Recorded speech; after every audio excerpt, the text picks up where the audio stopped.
Muy bien, entonces vamos a hablar un poquito de lesión celular, ¿ok? Entonces, bueno. Esto es lo mismo que estábamos viendo hace rato, pero bueno, más, eh, más gráfico, ¿ok?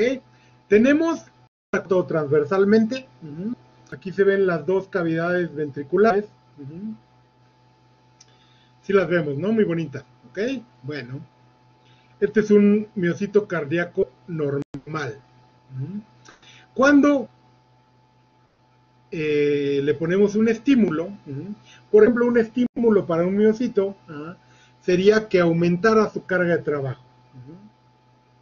Cuando esta aumenta su carga de trabajo, el miocito se puede adaptar y sufrir un cambio adaptativo que se llama hipertrofia, ¿no?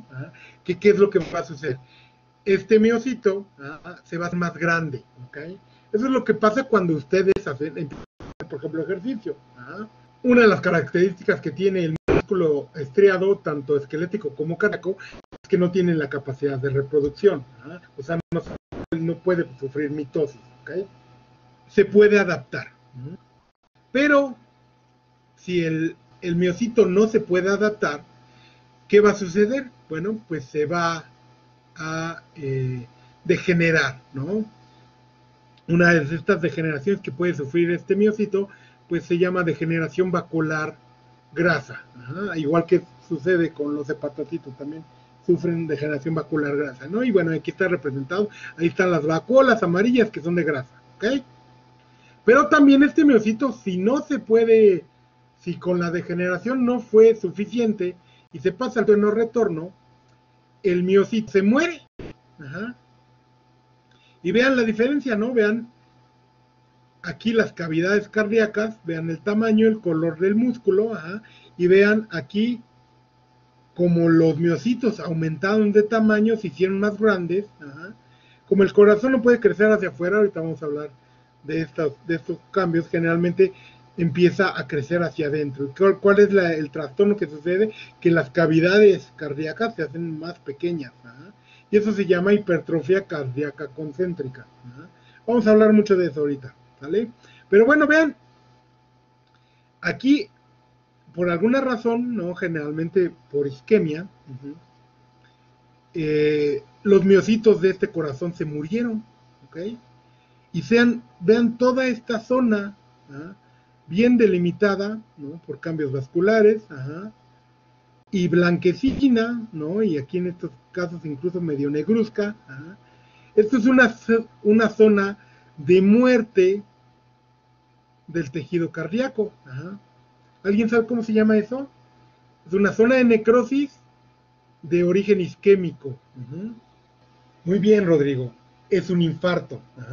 Ese es un infarto al miocardio. ¿Ok? Perfecto, muy bien. ¿Vale? Vamos a ver infarto. Hay una clase especial para ver infarto. Generalmente ustedes están acostumbrados nada más a pensar en el infarto al miocardio, pero el infarto puede suceder en cualquier órgano o tejido, ¿no? Pero bueno, la célula tenga la capacidad de adaptarse o de degenerarse o de morir. Por ejemplo, de la duración del estímulo. Si por ejemplo nosotros le quitamos el oxígeno un poquito,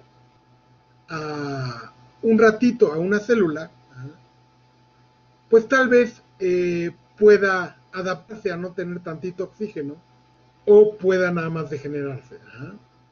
Pero si es un periodo pequeño de tiempo, probablemente no vaya a suceder nada. Pero bueno, si es un periodo largo de tiempo, probablemente la célula vaya a morir, ¿no? ¿Ok? Igual, la severidad y la extensión de la lesión. No es lo mismo tener una zona de degeneración o necrosis de 1 centímetro cuadrado en el corazón a tener un infarto, como estábamos viendo en la imagen anterior, ¿no? Que era como casi un cuarto de corazón el que tenía infartado, ¿no? Entonces, bueno, el agente que produce el daño también es importante, ¿no? Hay gentes, ¿no? Que son poco patogénicos o tienen poca patogenicidad o virulencia, y hay agentes que son muy patógenos, ¿no? Entonces el agente que produce el daño también es importante, ¿no? Otra cosa importante es el tipo celular y el estado fisiológico de la célula, ¿ok? ¿Qué quiere decir eso? ¿Ah? ¿Qué células creen que aguanten bastante sin oxígeno? ¿Qué células creen que aguanten la hipoxia? Generalmente las células que tienen mucho metabolismo no aguantan bien la hipoxia. Porque si una célula con mucho metabolismo va a ser una célula que requiera mucho ATP y para producir ATP se requiere oxígeno, ¿ok? Exactamente, muy bien Miguel Ángel y muy bien Giovanni. Las células del hueso aguantan bien la hipoxia, las células del tejido conectivo aguantan bien la hipoxia, el cartílago relativamente aguanta un poco más la hipoxia, ¿no? Ese es de los estructurales que no aguantan mucho, pero bueno, los osteocitos y el tejido conectivo aguantan bastante bien la hipoxia. ¿Por qué? Porque no son células con alto metabolismo, ¿ok? Ahora vamos a pensar el otro lado, ¿cuáles son las células que aguantan poco la hipoxia? Ya había dicho que hepatocitos y miocitos no aguantan bien las neuronas, ¿ah? Las neuronas no aguantan bien la hipoxia, ¿no? A esas les falta tantito hipoxia y ahí se apagan o de plano se mueren, ¿ok? ¿Sale? Entonces también no es lo mismo tener hipoxia en, en la cápsula de un tejido, ¿no? Que está hecho de tejido conectivo o de un ligamento o un tendón, que tener hipoxia en el cerebro, ¿ok? ¿Sale? Entonces por eso el tipo celular es importante, ¿ok? Entonces, bueno. Y también la capacidad de adaptación, ¿ah?, a la hipoxia. ¿Ah? Por ejemplo, hay células que tienen una capacidad de adaptarse bastante. ¿Ah? Por ejemplo, los hepatocitos tienen una capacidad de adaptación muy grande. ¿Ah? E incluso se pueden reproducir mucho. ¿Ah? Vamos a ver que esos pueden sufrir hiperplasia, ¿no? ¿Ah? O sea, quiere decir que se pierden, se pueden, por ejemplo, si ustedes les hacen una operación y les quitan la mitad del hígado, en unos 6 o 7 meses, ¿ah?, el pedazo de hígado que quedó se va a empezar a crecer para poder eh, regresar a la función normal. ¿Ah? Entonces, hay células que tienen esta capacidad de adaptación, ¿no? Entonces, bueno, ¿vale? Sigamos. Muy bien. ¿Cuáles son las causas de daño celular? O sea, ¿cuáles son las cosas que pueden dañar una célula? ¿Ah? Y ahí tenemos varios, ¿no? Habíamos mencionado algunos ayer, ¿no? Una de las que vamos a hablar mucho, y vamos a dar ejemplos, incluso vamos a dar la patogenia de cómo sucede este daño celular, es la deficiencia de oxígeno. La deficiencia de oxígeno puede ser causada por varias cosas. O hay varias etiologías o causas que producen que haya deficiencia de oxígeno. Quiero que piensen y me digan qué cosas pueden producir que haya poco oxígeno. O sea, que le llegue poco oxígeno a una célula o un tejido. Exactamente. Ajá. Sí, claro, también lo del COVID está correcto, ¿no? Entonces, bueno, la altura. Ajá. Pero la altura, ¿qué tiene que ver con el oxígeno? Como dice Carlos, la altura está relacionada con la presión. Ajá. A mayor altura física en el planeta, ajá, la saturación o la cantidad de oxígeno es menor que a nivel del mar. Ajá. Por eso los animales y las personas sufrimos lo que decía María Fernanda, que es el mal de alturas. Ajá, ¿vale? Si nosotros estamos acostumbrados a una presión de oxígeno y nos llevan a una altura, ajá, importante, generalmente cuando hay 1500 metros de diferencia es cuando empezamos a sufrir este mal de alturas, ¿ah? Porque nuestro organismo no está acostumbrado a esta presión de oxígeno, ¿no? Sucede también en las personas que los que escalan el Everest y todo eso, en muchas ocasiones necesitan suplementación de oxígeno, necesitan tanques porque a grandes alturas la saturación de oxígeno es más baja, o sea, la cantidad de oxígeno es más baja. Entonces, bueno, esa es una, la altura, o sea, la cantidad de oxígeno en el ambiente, ¿ok? dice Gabriela, el COVID, claro. Ajá. Cualquier alteración que modifique el intercambio de oxígeno, ajá, en las vías respiratorias, ajá, va a producir deficiencias de oxígeno en general en todo en todo el organismo, ¿no? O sea, si tenemos COVID y el COVID se friega a todos los neumocitos 1 o se friega a los alveolos o produce una bronquitis y se reduce la capacidad de absorción, digo, la capacidad de intercambio gaseoso a nivel pulmonar, pues generalmente todo el organismo va a sufrir disminución en la cantidad de oxígeno en la sangre y en los tejidos, ¿no? ¿Okay? ¿Cómo se llama la disminución en la cantidad de oxígeno en las células y en los tejidos? Ok, hipoxia, muy bien. Y cuando la hipoxia es la reducción en la cantidad de oxígeno de las células y en los tejidos. ¿No? Pero es la reducción. Y cuando hay completamente que no llega nada, ¿cómo se llama eso? Porque hipoxia es que le llega poquito. Pero cuando no le llega nada, ajá, muy bien, María Fernanda, se llama anoxia. Ajá. Es raro encontrar la anoxia. Ajá. Y es más común encontrar la hipoxia, ¿no? Por ahí Fabiola decía, torsión intestinal. Ajá. Sí, la torsión intestinal puede producir hipoxia, pero ¿cómo lo produce? Cuando la sangre no fluye normalmente por los vasos sanguíneos, ajá, se produce isquemia. Ajá. La isquemia es la disminución en el flujo sanguíneo. Ajá. Y sí, es una hipoxia isquémica. ¿Ah? Vamos a ver que hay diferentes tipos de hipoxia. ¿Ah? Por ejemplo, la que sucede en el mal de alturas no es una hipoxia isquémica. Piénsenlo de esta forma. Ustedes están en el Everest y sus vasos sanguíneos siguen fluyendo la sangre normalmente por sus vasos sanguíneos. ¿Ah? Pero claro, no fluye el oxígeno porque no hay oxígeno en el ambiente. Ajá. Esa se llama hipoxia hipóxica. Ajá.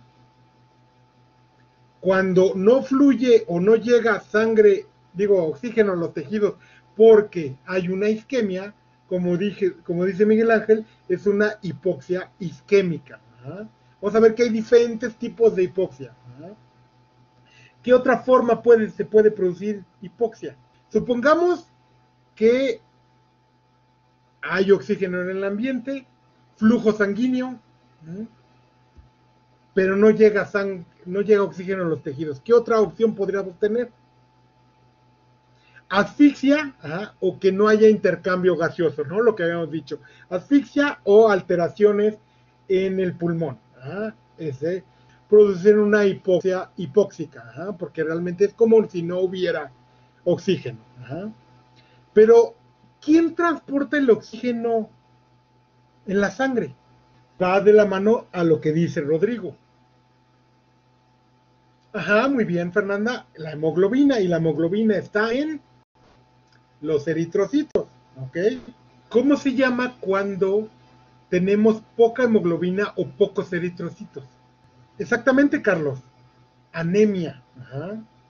Cuando tenemos falta de sangre, eso quiere decir anemia, falta de sangre. ¿Ah? Generalmente lo que decimos es que es falta de eritrocitos o falta de hemoglobina. Y vamos a ver cuando lleguen a patología clínica que hay diferentes tipos de anemia, ¿no? Hay una anemia donde hay pocos eritrocitos, pero hay una anemia que sí hay eritrocitos, pero los eritrocitos no tienen hemoglobina. Pero bueno, cuando hay anemia, también hay hipoxia, porque puede haber oxígeno en el ambiente, puede haber circulación, pero no hay quien transporte el oxígeno, ¿vale? Entonces, bueno, esa sería una hipoxia anémica, ¿ok? ¿Vale? Ahora, fíjense otra, hay eritrocitos, hay oxígeno, el pulmón está bien y hay circulación sanguínea. Incluso llega oxígeno a la célula y el oxígeno no lo puede utilizar la célula, porque hay alguna alteración o algún tóxico que hace que la cadena respiratoria no funcione.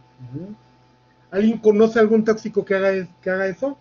Lo utilizaban en el medievo las mujeres cuando se daban cuenta que el rey era infiel y lo querían asesinar.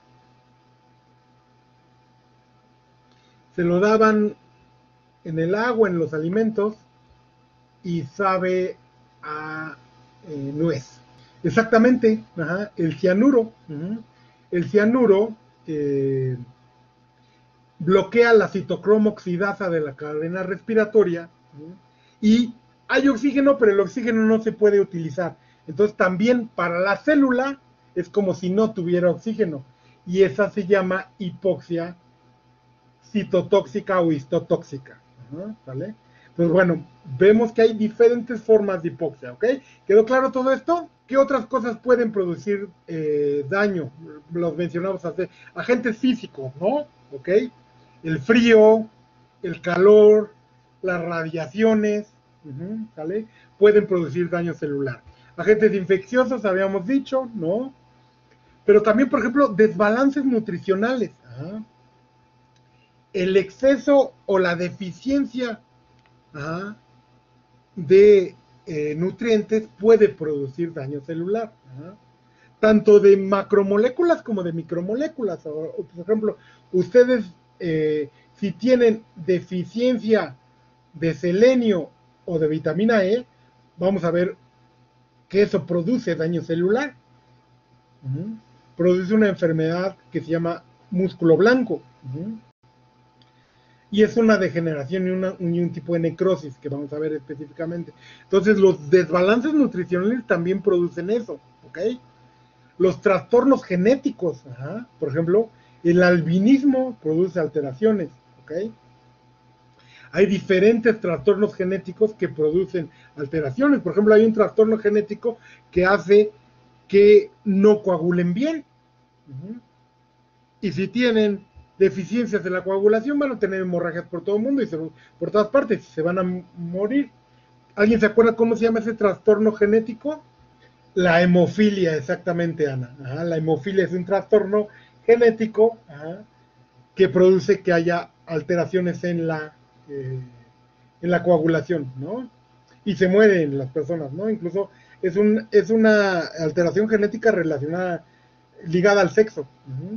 Los reyes de Inglaterra tenían este gen de hemofílico, y por ejemplo por eso se morían todos los hombres, y las mujeres vivían, porque es una alteración ligada al sexo. Agentes químicos habíamos visto, ¿no? Había tanto agentes cáusticos, ¿no? Como los ácidos y los álcalis, pero también los tóxicos y los venenos, ¿no? ¿Ok? Muy bien. La disfunción inmunológica también produce daño celular. La sobrecarga o falta de trabajo también puede producir daño celular, ¿no? Si aumentamos gran cantidad del trabajo de una célula, vamos a poderla allanar y ponerle en un estrés oxidativo o un estrés del retículo endoplásmico, y vimos que eso podía producir daño celular, ¿no? Y una de las cosas que yo tengo más que ustedes, el proceso de envejecimiento también produce daño celular. Y vamos a ver que hay algunas, o sea, las otras eran las causas de daño celular, pero estos son los mecanismos de cómo se hace el daño celular, ¿no? Tienen varios, hay algunos que se repiten en una misma, pero por ejemplo, fíjense lo que les decía, si la mitocondria se daña, por la razón que ustedes quieran,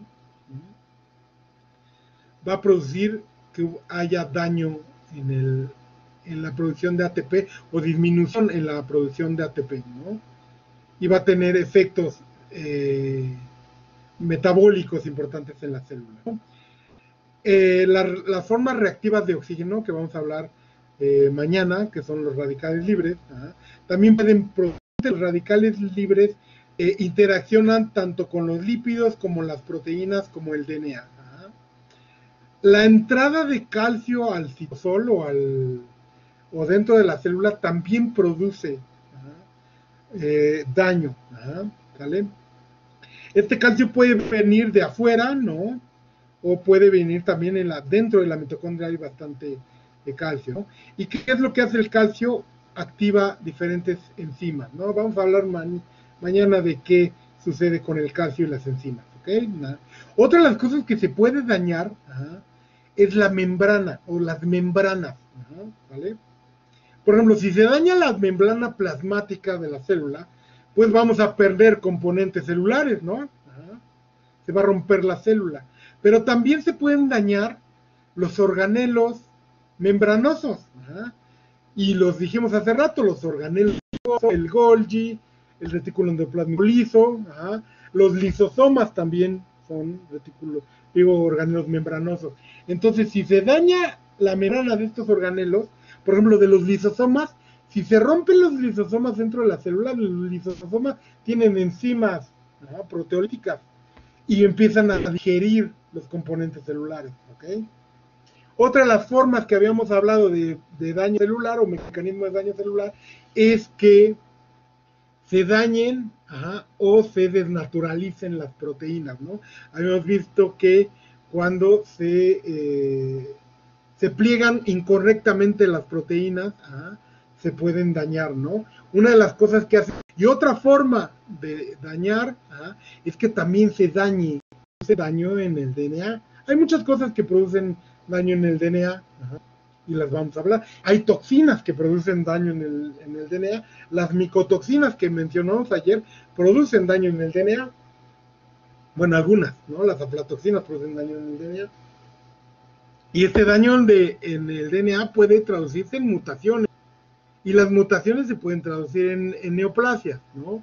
Pero bueno, también cuando la célula tiene muchas proteínas mal dobladas o el daño celular es muy importante, el daño al DNA es muy importante, se produce un suicidio celular, ¿no? O vías proapoptóticas, ¿no? Entonces, bueno, esto es uno de los mecanismos, vamos a hablar de cada uno de ellos